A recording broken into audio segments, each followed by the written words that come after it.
What up, everybody? This is Welcome to the Family Podcast. I am D. Lamar, Blake, your boy Champ. and special guest with us tonight is Administrative Assistant of the South Central Georgia jurisdiction of the Church of God in Christ. Administrative Assistant Dennis Martin Sr. Ooh, glory to God. Hey, everybody. Shoutout. Where's the applause button? He hanging with us tonight. Yes, sir. So that means, Blake, you got to act right. The bishop is in. I'm always acting right. I'm always acting holy. The bishop is in the midst. Last time y'all brought up something, it was y'all two first. No, I just went on with it. Whatever. Yeah. So we're gonna start out with some questions for Pastor Martin. I got a few. Y'all got some questions ready? We got you. I wrote down some. So we got you. So for those of y'all who don't know, this is my father. I am the second. This is Senior. So they didn't want to talk about. He taught me how to play drums and all that.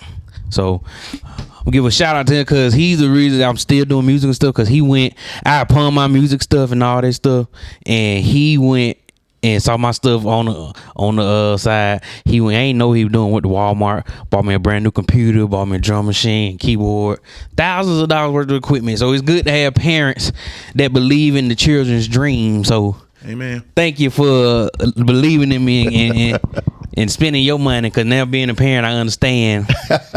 You know, you spend your money on your children because you want to see them. Want to see them succeed. And they Shut up, will Blake. spend it too. No, I have a godchild. I can sit at home. Stupid. My first question was, tell us about your start in ministry. Well, I started probably just, early on going, I think it was 1976. I went, my uncle took us on a tour with him for the summer, me and a few of my cousins, and we went to Miami. And that's really where I got started. I actually started doing praise service. I was like 15 when I started doing that. So you started doing praise and worship. Yeah, I was doing praise and worship, and they were having day services and night services in this revival. And I did the praise and worship in the daytime, and then we went to like places like Florida. We went to Lake Placid, Florida, with Bishop Callahan. Then we went to I think it was Mobile, Alabama. Lake Placid. That's why I was leaving. Remember the last episode we were talking about? I was leaving Florida and had to stop. It was Lake Placid. I was leaving. When you said that, I just thought about it. And matter of fact, the restaurant was called Lake Placid something. That brought back some bad. You need to go to that restaurant, my brother. A lot of people say we need that brown siren. That brown light. We need that I'm gonna brown get one siren. made. So Lake Placid, Florida, you started out doing praise and worship. You said you was traveling with Uncle Gene. Yeah, he took us with us for the summertime. We went down there. Oh, Uncle we Gene. spent the whole summer with him. I remember we drove down to Florida into this big. Now we got SUVs. What's those big things like? The cargo vans, like? Yeah, like the trailers, almost like a living home. Oh, yeah, like RV. RV. Yeah, RV. we went down in one of those and we went down there for the whole summer. Just hung out with him. He had us with him, and that's actually where I started at. That's where you like fell in love with Well, that's why doing I it. actually started preaching. I started preaching right down. Now, how old were you? I was 15. Man. Wow. I don't know. What was I doing at 15? Just nothing. Absolutely nothing. All right. So my second question was, what was your first career choice? Because Well, actually, if you believe it or not, preaching was not what I really wanted to do. Okay. I wanted to be an FBI agent. I wanted to be a law enforcement. Oh, okay. That's exactly. Oh yeah. I can't even see that. I can't even see that. I don't know why. I wanted to be an FBI agent. I could just see him walking in with the sunglasses like, all right now, we know what you did, okay? We got the information. Well, you said that you was there. I know where you was. All right, you're going to jail. But you know the funny part about when I was in the third grade, this girl said these guys had jumped her, and took her thing. And so I had a little thing that I made up like a FBI badge, and I was going around all the classes. Detective And Martin guess is on the what? case. And I found the guys. I actually He good at finding stuff. Them down. Every time my mama or somebody lose something, he find it around the house. So Here's the thing: he might secretly be an FBI agent. Not letting. He always got these cameras. Right. He always on stakeout taking cameras. surveillance, Yeah. undercover. Oh, Yeah, I didn't want to. I mean, preaching was not something that I was intending on doing. Well, you got nowadays people do. Would you take a second try at it? Like if you just want to say keep preaching, but say hold on, let me just go back and let me go to see boot what camp. boot camp and see can I do this? I probably would. Cause At the same time, like when you were younger, you were like, I can preach when I and was be young, an I officer. would have did that. But I got what happened. I ended up traveling, so that sort of. But that was my first choice, was to be in law enforcement. Wow, that's interesting. But I never would have thought. Yeah, I mean, well, I used to be in the ROTC when I was in high school. You had to be in the ROTC in the 10th grade. 10th grade, you had to be in. It was mandatory? Yeah, it was mandatory. You had to take ROTC. Couldn't wait. And so I was in ROTC in 10th grade and 11th grade, and actually I missed some time in going to 12th grade. I didn't go back. I went back to 12th grade, but I started traveling, so I went on and got my GED and everything early, but I actually could have been the battalion commander for the ROTC. I actually was first sergeant in the 11th grade. I was the one that did all the cadence and stuff. Interesting because our ROTC, it wasn't mandatory. You could join if you wanted to, but it wasn't mandatory when I was in high school. I was mandatory, and I didn't like it because you had to wear the suits. Had to wear them every suit, Monday. yep. But I got the best dress, and then I got to be the first sergeant, so I get to So you're there, in y'all school, you're there, right? in y'all school, so ROTC you had to wear the green, and then someone wore the blue. What was the blue? Navy. So they had ROTC. Green was Army. Yeah. Okay, so what was it still ROTC in ROTC. But you just did it according to which one you wanted to go to. Because like most of the ROTC in Virginia, because they're Navy bases, Had the they blue. Navy. Okay. A lot of Army people come out of Georgia, Right. But you got like Fort McPherson, Fort Gilliam, all that. So all that's Army. So I kind of hate I never did. I never thought about doing it because when we was in school, when I was in school, that's when the Afghanistan, Bush and all them. So all you heard about was Afghanistan people getting killed and all that. I did 4 years. I could have went in as a C4. C4. I could have went in like making money. Yeah. But I had the flat fee. See, and I never, I never had to had you didn't want to do it. go into the Army. No, I didn't want to do none of Hold on. that. I didn't want to do none of that. You had to what, champ? He got flat feet, so he could. Are you sure it wasn't that? I mean, don't you have to do a lot of push-ups? Yeah, and you gotta pull-ups? do. You gotta do. You gotta go through boot camp. You gotta get accepted. All right. My third question was, how did you meet June Pace? How did that come about? Actually, my grandmother raised me, of course. Right. And so my grandmother would go, my aunt, Earlene would take us everywhere. So we would go to different places. And I remember I was going to cathedral for some service. And your mother would always come up to me and ask the same question. Are you Gene Martin's nephew? And I'd be like, yes. And then after that, she just walk away. And then she would, every time I would see her, she would do that too. Eventually, I was with my cousins or somebody, and I said, watch this. I said, watch it. I said, watch this. She gonna come and ask me, am I Gene Martin's nephew? And she came up, and she's like, are you Gene Martin's nephew? And I said, yeah. And then she walked away, and I said, I told you. How many times you gonna ask me But this? I never thought that I would end up marrying Marrying that girl that asking me. That's about in question. I didn't know who she was. Matter of fact, I didn't know that they were the Pace sisters. Right. I had no idea they were Pace sisters until my uncle had a meeting and they came and he heard them sing and he started putting them up. And the funny part about it, everyone talks about the Pace sisters now, but when I met them, it was only 4 singing. Yeah, Everyone else were kids. Grandma wouldn't let them sing till they graduated. Yeah, all the rest of them were. Matter of fact, Lydia and Latrice, they were like babies. They was like Madison and D3's. Cause they were the flower girls in your wedding. They were. I mean, they were like kids. So I didn't, But I end up, coming in and meeting them and everything. That was sort of funny. She's just I don't know. I don't know. So I don't know how a lot of people don't know. So Uncle Gene really is the first person to actually record the Pacers and get them like a platform. Yeah. Like he recorded them. Like he got some videos of him. Like you see the 3 of the girls with robes on. They got GM on it. It's his robes. Yeah. But they would travel with him in his robes singing before he preached and all that stuff. Auntie Sean, Auntie Niecy, my mama playing drums. And see what happened. Your uncle Murphy, he recorded them. But then Uncle Gene, they traveled with us for a while and we went to Seattle, Washington. And at this church we used to go to, they had a studio. And so he recorded them doing the thing and then put it out. He sort of pushed them because I remember them recording. They were sort of crying because he was like, they were singing. He said, "No, that ain't good enough. Y'all got it. Y'all got to hit it." So he pushed them to the brink of really singing. Wow. Amazing. Wow. I got 2 more and then I'm gonna let y'all ask some questions. So my next question is, so you started this thing on social media that you do every week now on Mondays called Check-In Mondays. Mm-hmm. What made you do it and how did it come about and why is it important for you to do it? Well, it sort of came about because I was it started out one way. It started off like people being killed or hurt or family members when people were dying. I started off as like a grief type thing. To help people that were grieving and to encourage people to stay in touch with their families and stuff like that.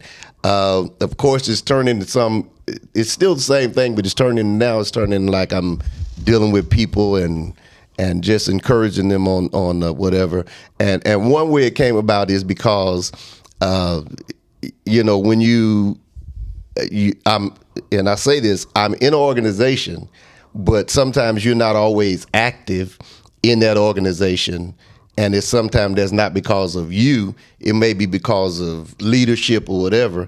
So I just figured that the platform for being on social media and stuff is way bigger than any denomination or any platform that they could even create. Okay. So I get to create my own narrative, talk about what I want to talk about, and I don't have to be worried about anybody what they're gonna say about it one way or the other. Right. Wow. And so it's important for me to do it. With Durand's passing, I did a whole series on grief, which is actually being we've got it transcribed. It's actually being edited now. It's actually going to be a book within the next month or so.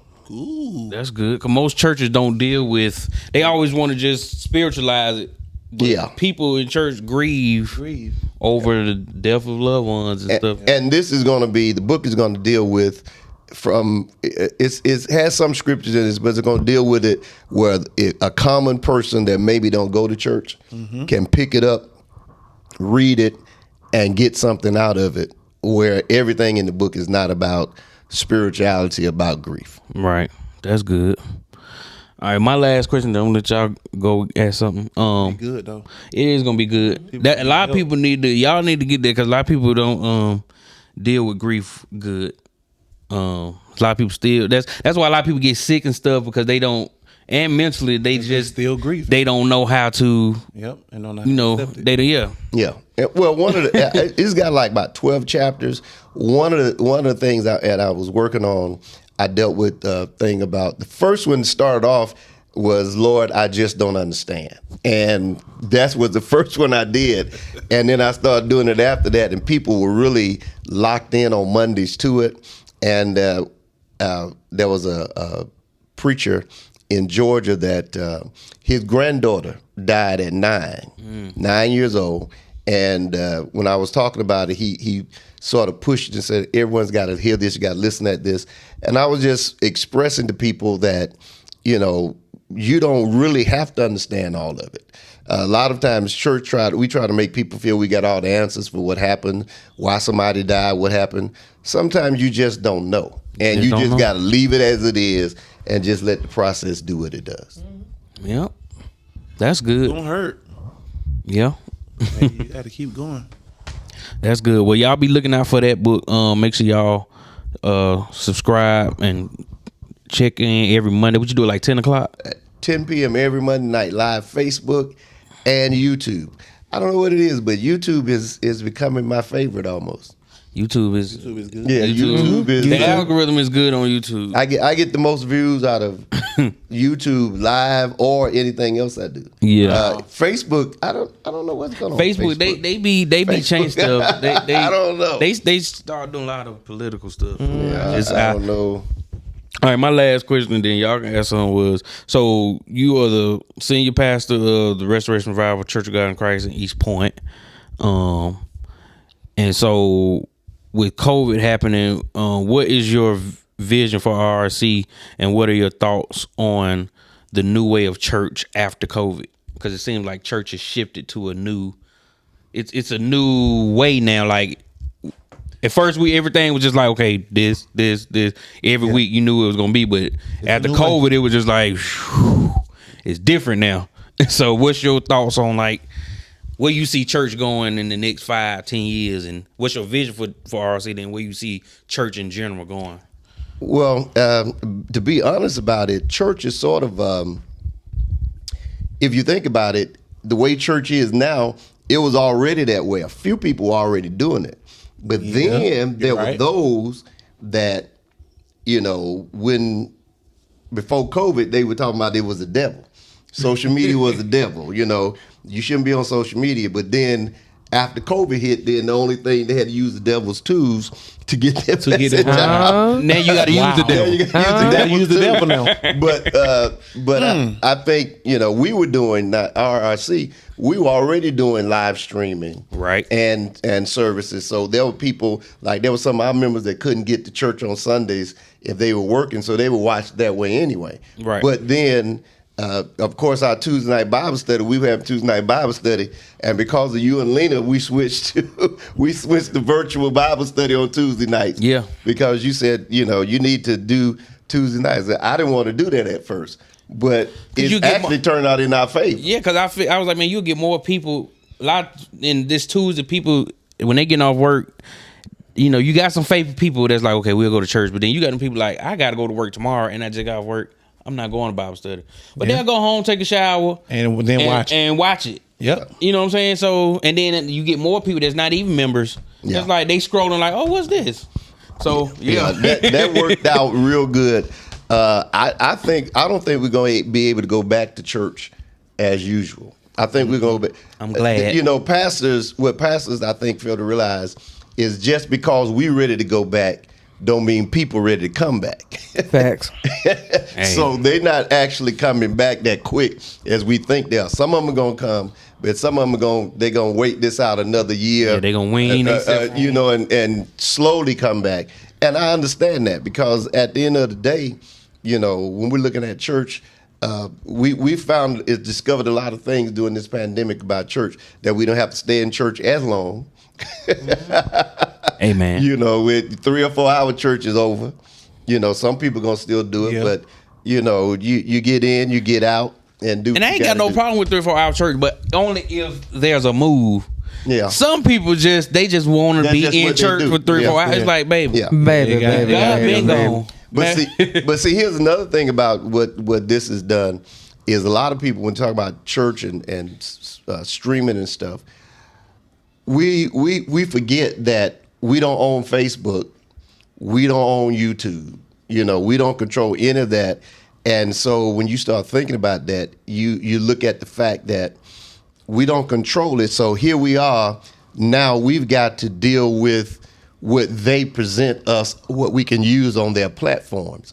And so we don't seem to get that. We seem to think that, Facebook and YouTube is it's a church platform.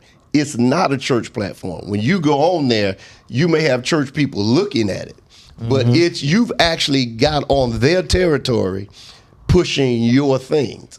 And I remember on Facebook, they were saying this one time. They said they were upset with the guy that owns it. He said anybody put the Lord's Prayer on there, he was going to do something or whatever. And they was like, I'm going to put the Lord's Prayer on there anyway. And I'm just laughing. I'm like, y'all got to be crazy. Because what y'all don't understand, he owns this. He can boot you off and you won't have no platform. At all. And if you don't have your own website, where you going? Where you going? Which a lot of people ain't going to websites no more unless they buying stuff. They not going to no Yeah. church websites just see no video. Going to YouTube. They going to YouTube. Yep. Yeah, YouTube. But I do suggest that unless if your church, get your website just in case, because YouTube or Facebook can shut you out, and you may not have nowhere to go. But you got to open up more forms of The communication. church I work for got a website They got one with with the videos and all the past videos, Yeah. and it go live. Well, we got one on Sunday morning. Surprisingly, people be on there. Some people don't watch on any other platform but that one. And That's so good. it sort of works for us, but I think that's where we're heading to. Listen, if you can click a link that says cute cats, 25 cute cats, you can click the link to see who having church on live. Now, with these live churches, I have enjoyed sitting in my robe while eating cereal while the service is going. So I might not go into the building very soon. Huh? Do you think the church can survive another pandemic? As far as not being able to go to church, Yeah, like this shut down again. Like with them saying like a mutation's coming. Let's just hypothetically, let's just say we going back in, everything's opening back up, but then they just say we got to shut down again. now here's the truth: churches that have mortgages and those heavy things they got to pay, they may be in trouble. But if you got a church where you don't have a mortgage, see, here's the thing. Years ago, everyone was talking about the mega church and everything like that. But and how your church is not on our level, your church is not this. But now they're starting to understand that when this pandemic hit, all of us was on the same playing field. platforms. There was no big this, no big, because some of the big churches had to start scrambling trying to get their stuff together, and they got it together. But now, we've done pretty good with people sustaining us through giving online. But we were already doing that way before the pandemic. But when you start talking about mortgages and stuff and people giving, I don't think another one, because a lot of churches, they haven't been able to maintain through the pandemic with this. A friend of mine, they went back to church in Virginia. They went back, but I mean, he said it was like 1,100 members they used to have. I think about 100 come. Yeah, it's yeah. Wow. And it's like, he said it's not looking real good. Yeah, it's rough. Yeah. Man, that's 1,000 members drop 1,000 off. members.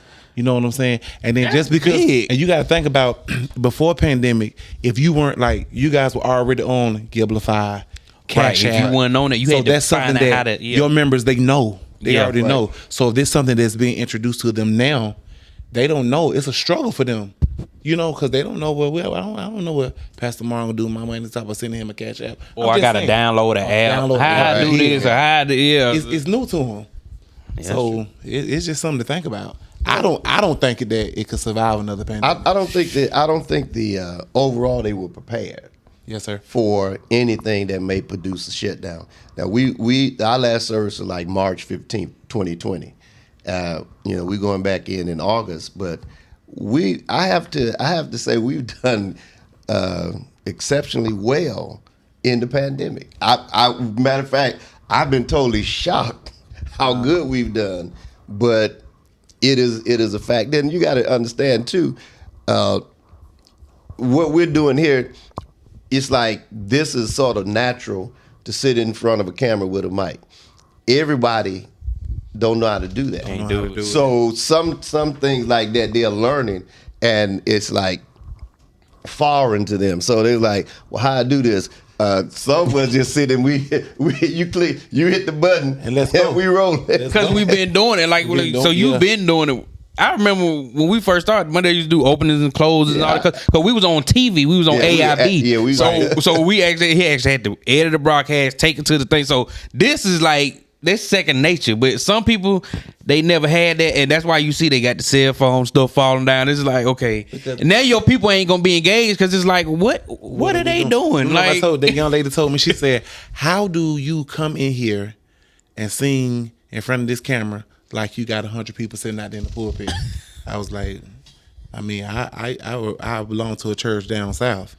And when Dad Pay said, About 5 people. let's sing. It's two people out there. Let's go. We need to start a church. And we used to do that in revivals. Yeah. You know, if we was a My revival going God. on, and church start, my uncle said church started at 7:30.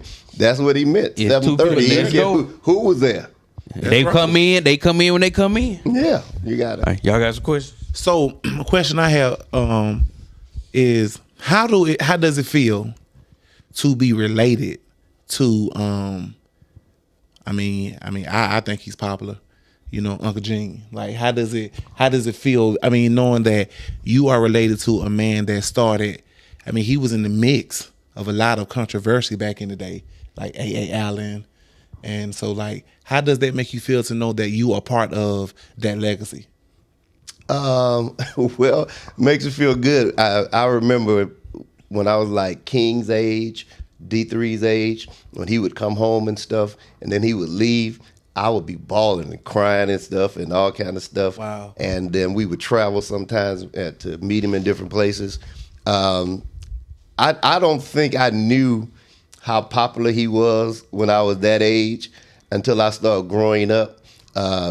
You know, he knew people of all races. I mean, when I'm talking about white, black, Indians, people just, you know, loved him, and he had a following, an audience. And then when I started traveling with him, I was like, oh my God. I mean, we would go places, and, you know, even today, it's funny, people hit me up all the time. It's like, let me ask you a question. I was like, what is it?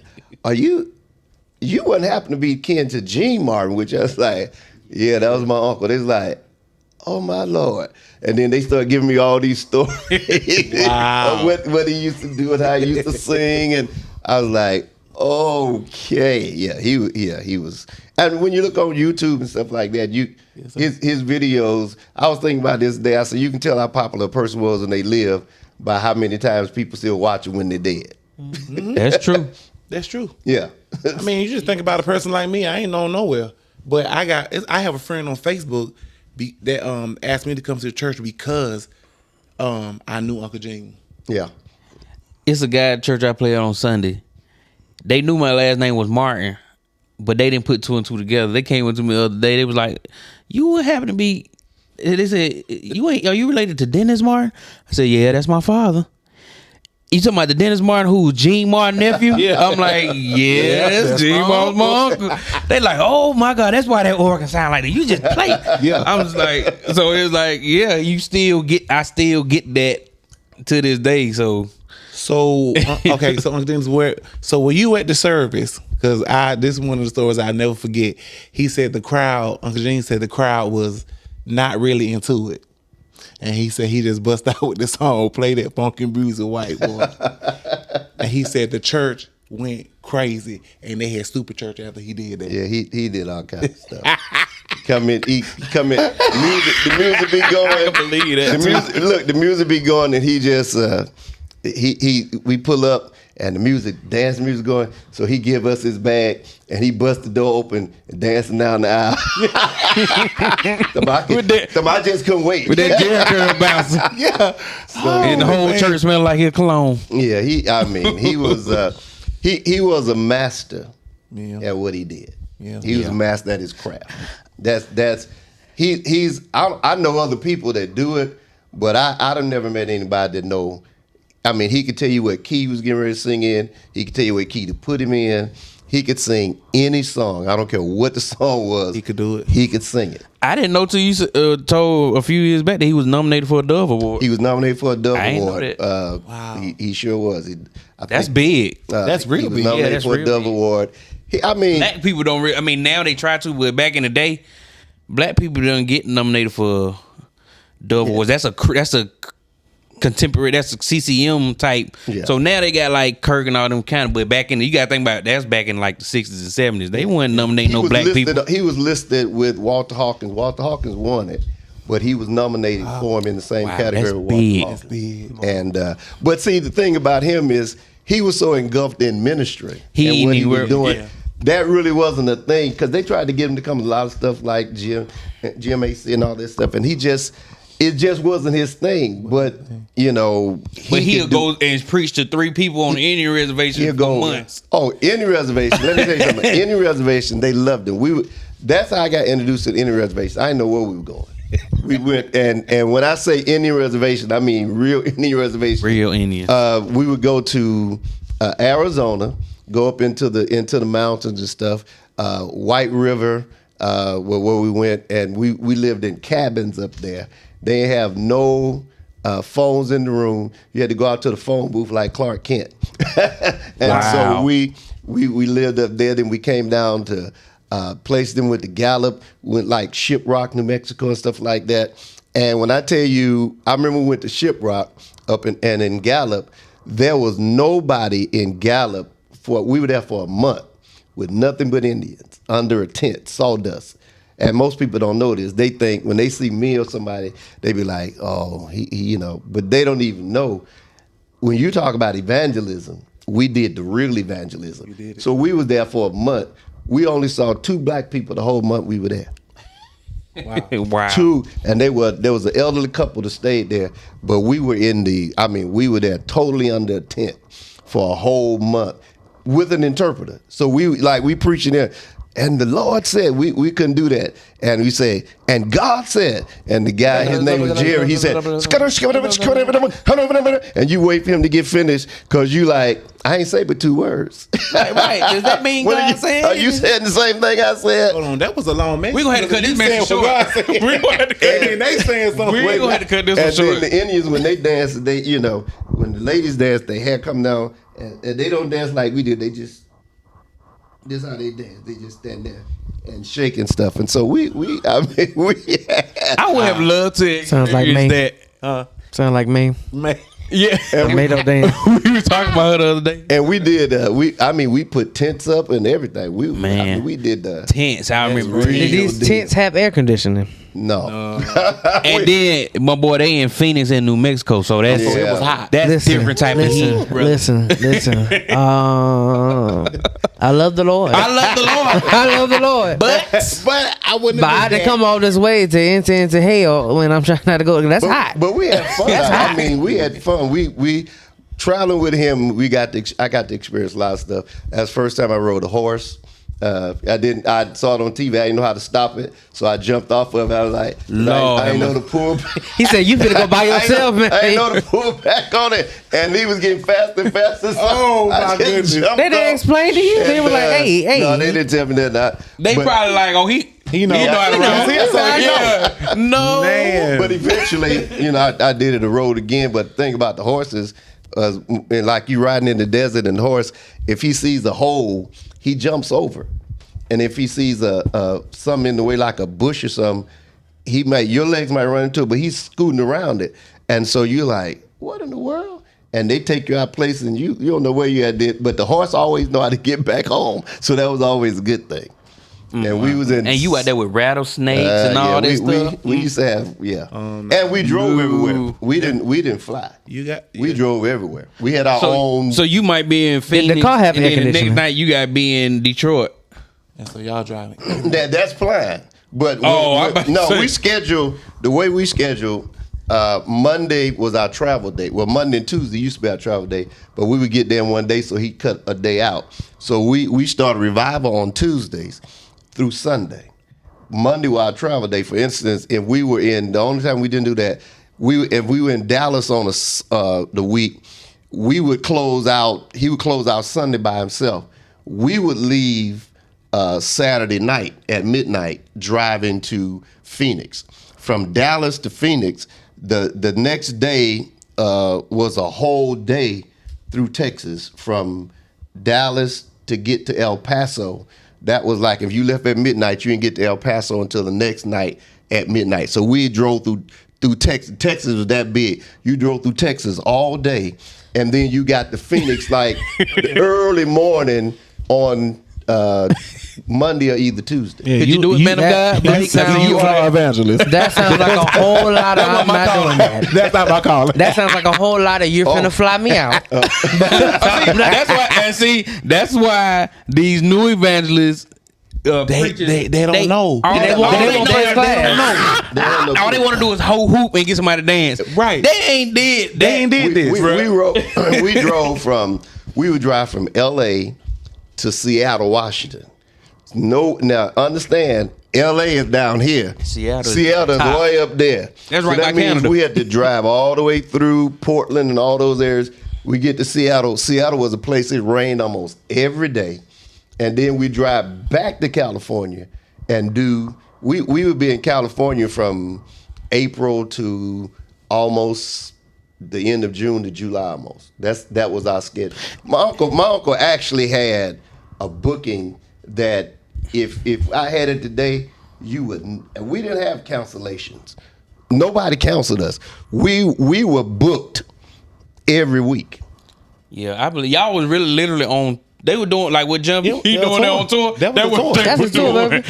We left And in without a bus driver. When we left in January, And they brought their own instruments. We They had saying our that own- they we had had their our own own stuff, sound, everything. drums, organ. They setting up, breaking down. we left. So you we telling left- me after driving all that time, I got to set my stuff You up? gotta Yeah. set your stuff up. We left in January. We left That's Atlanta in January, and we didn't come back to Atlanta until July, and that was camp meeting time. Then we left. So camp meeting, Lighthouse. Right. Lighthouse, then we left which there, was big, and too. we go up to New York and different places, and then we come back in November for a day, maybe two. Then we head down to Florida. We be in Florida the whole month of November and most of December. Then we come back for camp meeting in December.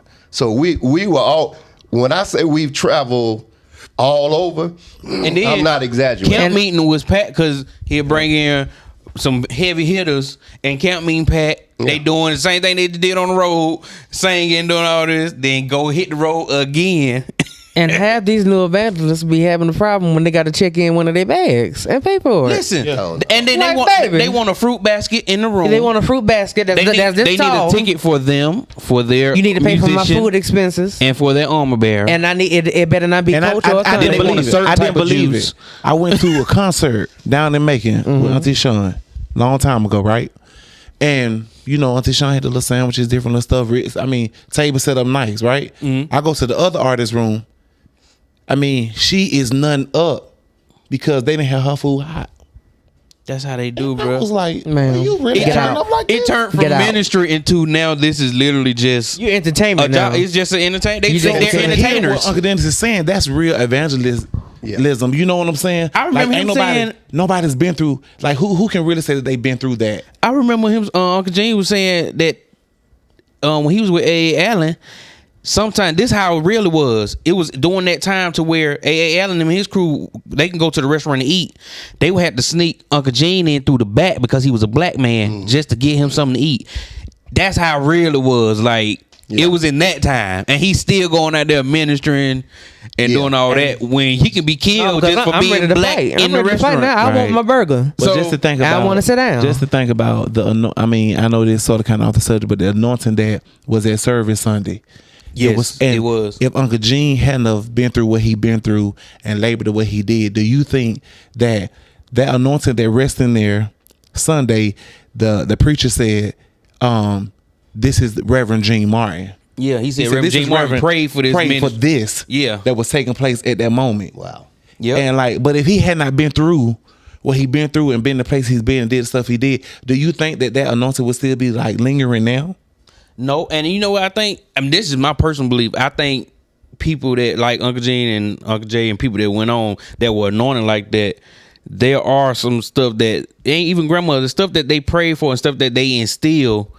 That's the reason that a lot of the stuff that we go through now and the anointing and the experiences we have, it drops in like that because he was able to transfer that anointing to his nephew. Yeah. You know what I'm saying? Which I seen my daddy take a service that's dead. Yeah. Not just saying because he's my daddy, No, but I've I've seen been a there. service I've been to be those services. dead. I've been just like there. he said, Uncle Gene was saying, play that for me or whatever. But I've seen that same thing. My daddy get the mic and the whole service shift. Matter of fact, I ain't even gonna call the name, but there was a certain bishop that my dad wasn't supposed to be emceeing that night, but the MC was late. And so he said, I want you to do it. Got up, shifted the service. The MC that's supposed to be been there came, And my dad was like, well, let me relinquish my stand. Well, the bishop said no, because the way you got this service, we need to keep it here. So it's stuff like that. Like, that's because of, traveling on the road and doing this and doing that, like not being grand, and God can trust you with the people. I say it's called being a real evangelist. That's one thing, and I always God tell you can that. trust you with the people. That's one thing I like about, and I'm not just saying it because we on the podcast and he's visiting. I always say this. I think that Uncle Dennis is the most consistent preacher that, I'm just saying, me, can't talk about nobody else, that I've met. I mean, if I see him Monday, he's the same way. Yep. If I see him Tuesday, he the same way. If I go a whole month and come, he the same way. He don't change. Right. And I think that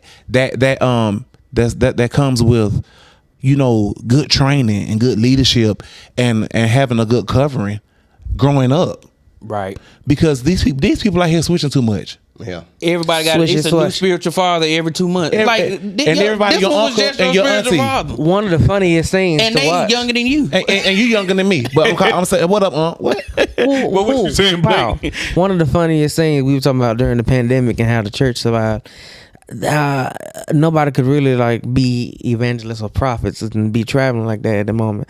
So it was hilarious to see a lot of these Facebook lives and YouTube lives. Yeah. On how they Because they had to they get just money. picked a random number based That- back like, you gotta realize- Kendra James, he said he's gonna give you a new house. She just got a new house You last gotta week, realize baby. when most of these preachers, that's their job. Yeah. Yeah. So when stuff shut down, there was no income coming in. Yeah. So they had to turn to Facebook and prophesy and put a cash app up. Yeah, Because they did. they don't know how they finna survive. The ones that God actually called, he provided for. But the He ones that he provided. didn't call, That's y'all were just crazy. looking a little Yeah. silly, Desperate. a little desperate. I mean, like I seen where Y'all should our start the ministry- OnlyFans. where our ministry was. We was getting ready to purchase. I'm sorry, we was right there. I mean, all we had to do was sign. Pandemic happened, and the banks were like, "It's nothing we can do." Yeah. It's not that It's not that you guys don't have the income. It's not that you guys ain't doing what you're supposed to Everything do. is closed. But like, it's nothing we can do right now because we shut down. Yeah. That'll be the day when I realize that is the end. What? Is if like some prophets start doing like an OnlyFans thing. So like if you sending money and you get a prophecy. Oh, they've been If doing you- that, brother. Oh yeah. You What do you know mean? that? That's been prophets and stuff that you have to, when you pay them or send a certain amount, then they prophesy to you. That's been a thing for years. We ain't got to call no name, but Yeah, I ain't gotta call no names, but that's several things. You send this your sow your name in, seed, you get your and I'm water. not- I'm saying I'ma- that foolish. I'ma This call about you the, and the holy water. $20 if you get the holy water. I can listen. Nah, listen. there's a How very you well known think these prophet. people I ain't make gonna it? call no names, but yeah. Even that new guy that's out right now on Instagram and Facebook, raising Say we ain't gonna say $3,000 no a night. names. No, I ain't say his name. Oh, okay. But I'm talking about it's they tallying up, and you see the tally up, the people what they giving, why he's on live. Yeah. Well, I'm gonna tell you what really the problem is. The problem is not so much of the younger or either the new, is that the people have become. I've always said, when you talk about the greatest form of deception, is spiritual deception, and so people are vulnerable to that, and people follow that, looking for something and hoping something.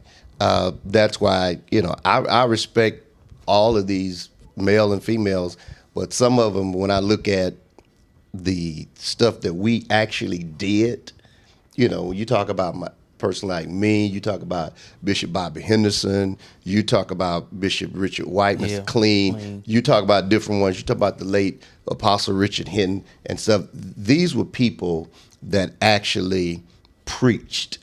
Yeah. It was not a preachers. They The were preachers. They were preachers. They were the preachers' preachers. They were prince of preachers. They were preachers that when you would go, you would get something from it. Ronald now Brown. everyone now is just like, everyone's walking around wonderful, and I'm just looking at them like, You have no what idea. You just said though, they're walking around wonderful. yeah, and I'm looking at them like you don't have. I was the craziest thing. I was on Facebook the other day, and this guy inboxed me. I didn't know who he was. A pastor, young pastor. And this is what he said to me, and I started laughing. And I made contact with him. We were laughing. he said, I've been following you for a couple of years now. I said, okay. He said, you are, of course, I'm in Church of God in Christ. He says, you're a Church of God in Christ royalty. And so I started laughing. I was like, I ain't never heard that. I said, I've heard that one time, but that's the second time I heard it. He said, I don't think the millennials really know Who you are. who you are. They don't. He said, they don't have a clue of who you are. He said, but I followed you, and I know who you are. And another pastor, he started following me. He said, I've been following you. He said, and I said, it's something different. He said, this guy's in Kojic, but he don't sound Kojic. He has a different type of something. And I got in touch with him. He said, I told the Lord, if he wanted me to make contact with you and to follow you and maybe even for you to mentor me, he said, I asked the Lord to let you reach out to me first. And I did. And he started following me. Wow. And so, the guy, we just had laughed about it. I said, I don't think. He said, no, they don't have a clue. He said they don't even know. They don't. Matter of fact, he said, I don't even think your own church know who you are. They don't. No, they don't. I don't think they do either. Like I said back, I know because I grew up in it. But I'm like, bruh, my dad used to go, man. How do you feel about that though? What? That my own church? I live with it because it's something that they do. I mean, and I'm sure it happens in other places, but that's what they. But what's that scripture that talked about you not being like your own home or your own people not accepted, yeah. And not saying it's about the church, but I'm saying like a lot of just cases period, people that's from your home don't really respect you because they have you, and they is like they respect people from the outside more because they're not reachable. But it feel like, if I can reach out and grab you, like I don't cherish that ability to hold on to something like that. But if it was somebody else that that I couldn't reach, that's the same thing with people taking advice from millionaires and billionaires. It's not that advice is the right advice, but because of who the person is and their stature or how much money they got, they'll respect that more than listening to their mother or their cousin that's telling them the same exact thing. Yeah. Wow. But because a millionaire said it, let me, so I feel the same way about him. Like they, a lot of people, they like, well, that's just Dennis Martin. But if you really look at the pedigree and where he come from, like, this is a rich legacy. Like, legacy. I mean, here's the thing.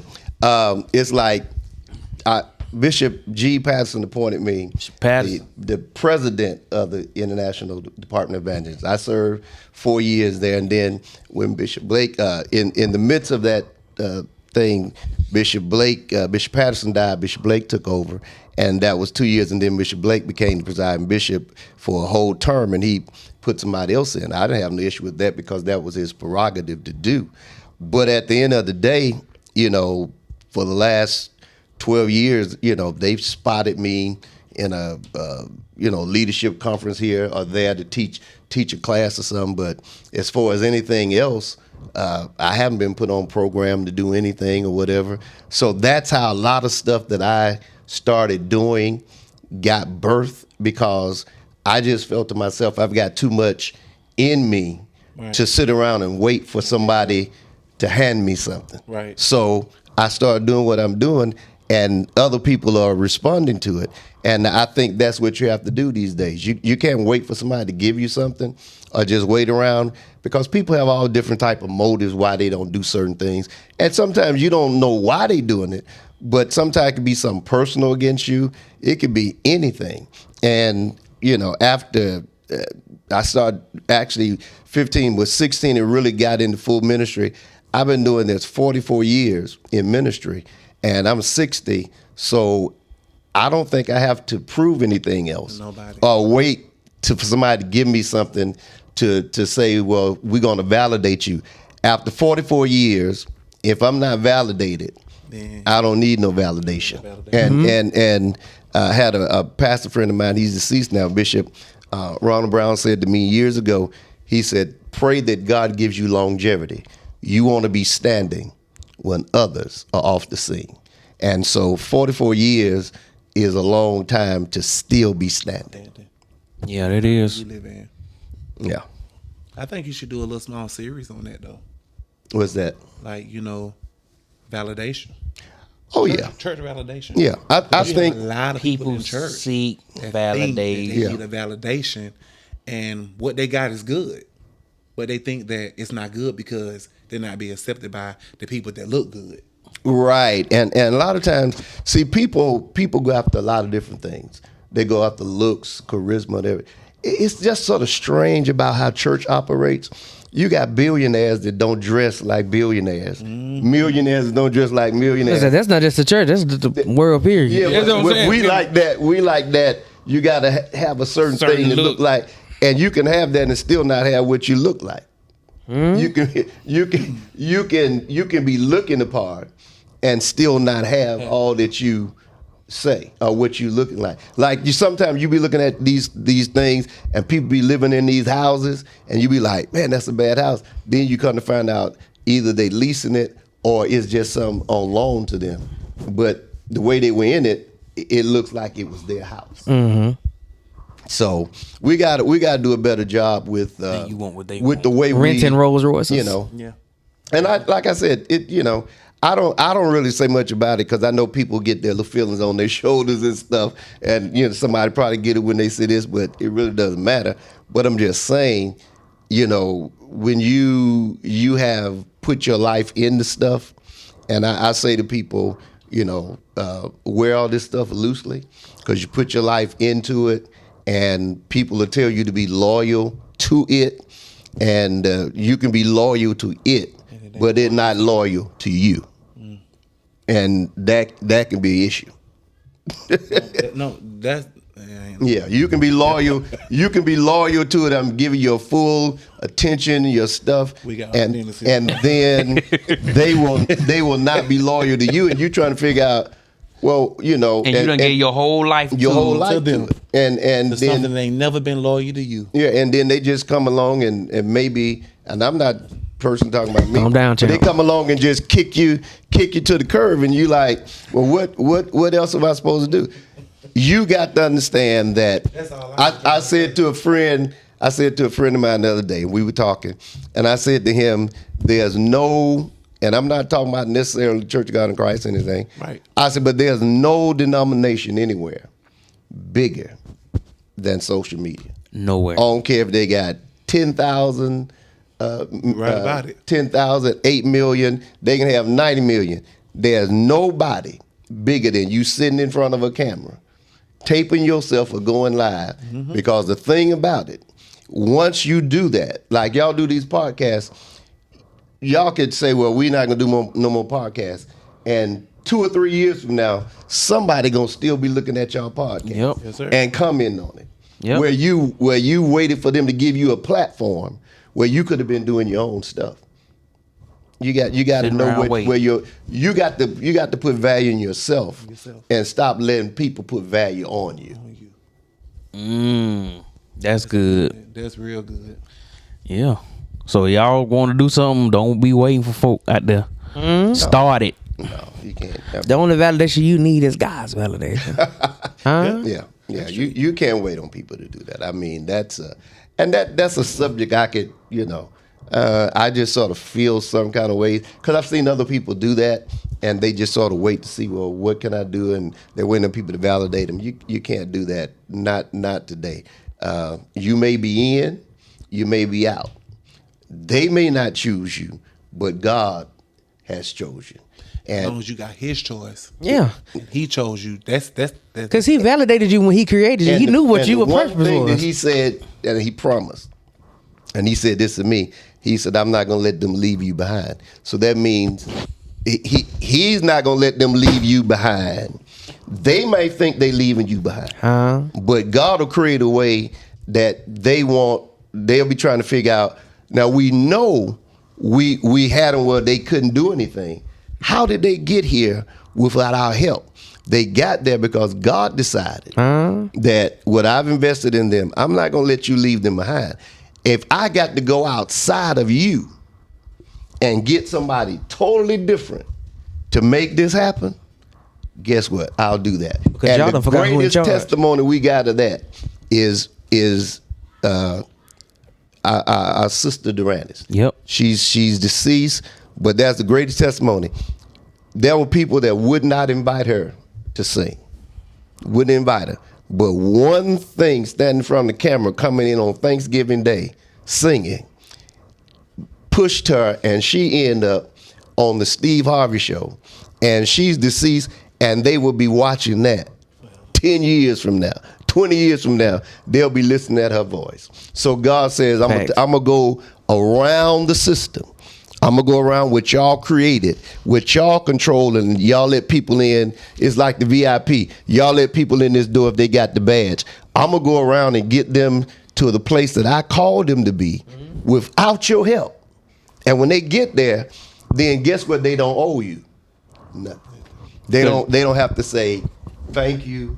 They don't have to say, all they do is do what they're supposed to do and don't owe you nothing. I'm stuck on the statement, I'm not gonna let them leave you out. That's powerful. Yeah, I mean that's what the Lord spoke to me a few weeks ago. He said, "I'm not gonna let them leave you behind."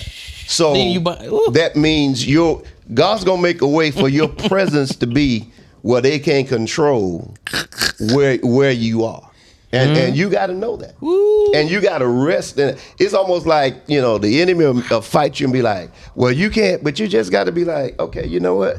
God said he ain't gonna let them leave me behind. God's gonna make sure that I'm where I'm supposed to be, even if it's not with the group that I'm with. That I want to be with. That's the group I want to be with. But that don't mean and take my word. That don't mean I got to leave that group.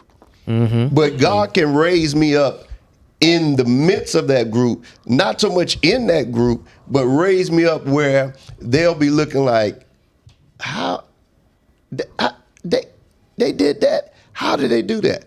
Because God is bigger than all of us. Mm-hmm. That's almost like, I'm gonna use a basketball analogy. That's like when Kobe Bryant got drafted to the Lakers.